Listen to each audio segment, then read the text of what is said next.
President Obama this morning will spend his last Veterans Day as Commander-in-Chief at Arlington National Cemetery. Defense Secretary Ash Carter will be with him. The Pentagon chief has already taken steps to ensure a smooth transition at the Defense Department to protect our nation's security.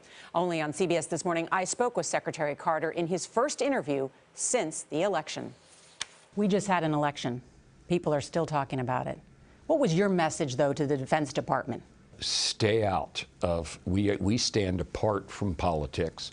I was extremely vigilant and in making sure that in my own comments and statements, I never commented on the presidential campaign, which of course went on for many, many months. And you're not going to do that here? No, I will not do that. But there are still some hot spots around the world that a new administration will have to deal with. So what would be your advice to the next administration in terms of ISIS? Keep at the campaign, finish the destruction of ISIL in Iraq and Syria, continue to strike them elsewhere where they arise, like Libya and Afghanistan, and then above all, protect our own citizens, our own people, which is not simply a military task, but involves intelligence and law enforcement and homeland security. Just to address, though, when some people have suggested that the generals have been defanged, or that the generals are not being able to do what they want to do in terms of the fight against ISIS.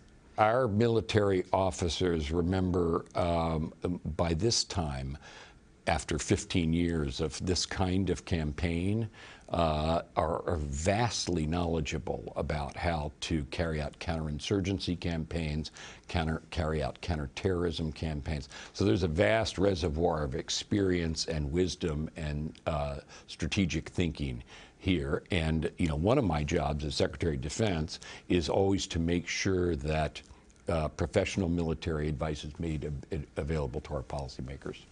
He takes this very seriously, and in our next hour, we're going to hear Secretary Carter's assessments of some of the biggest threats against the United States, including ISIS and North Korea, and what it means for the Trump administration.